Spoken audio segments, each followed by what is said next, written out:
দর্শক বন্ধুরা, সবাইকে আলোচিত বিশ্বে স্বাগত জানাচ্ছি। পাকিস্তানের ক্ষেপণাস্ত্র কর্মসূচির উপর নতুন করে নিষেধাজ্ঞা আরোপ করায় যুক্তরাষ্ট্রের উপর নাখোশ হয়েছে পাকিস্তান। এরই মধ্যে পাকিস্তান যুক্তরাষ্ট্রের এমন সিদ্ধান্তের নিন্দা জানিয়েছে। পাকিস্তান যুক্তরাষ্ট্রের এই পদক্ষেপকে বৈষম্যমূলক হিসেবে উল্লেখ করে বলেছে তারা এই অঞ্চলের শান্তি এবং নিরাপত্তা ঝুঁকির মধ্যে ফেলেছে। বৃহস্পতিবার এক বিবৃতি পাকিস্তানের পররাষ্ট্র মন্ত্রণালয় সতর্ক করেছে যে আমাদের অঞ্চল এবং এর বাইরে কৌশলগত স্থিতিশীলতার জন্য এই নিষেধাজ্ঞা বিপজ্জনক প্রভাব ফেলবে। এছাড়া যুক্তরাষ্ট্রের অভিযোগ নিয়েও সন্দেহের কথা জানিয়েছে পাকিস্তান।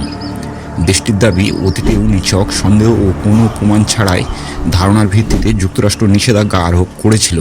এর আগে গত বুধবার মার্কিন পররাষ্ট্র মন্ত্রণালয়ের মুখপাত্র ম্যাথিউ মিলার এক বিবৃতিতে বলেন, গণবিধ্বংস অস্ত্র বিস্তার ও সরবরাহ ব্যবস্থাকে লক্ষ্য করে পাকিস্তানের জাতীয় উন্নয়ন কমপ্লেক্স এবং 3টি ফার্মের ওপর নিষেধাজ্ঞা আরোপের পদক্ষেপ নেওয়া হয়েছে। নিষেধাজ্ঞার আওতায় যুক্তরাষ্ট্রে এসব সংস্থার কোনো সম্পত্তি থাকলে তা জব্দ করা হবে এবং মার্কিনিরা তাদের সঙ্গে কোনো ব্যবসা করতে পারবে না।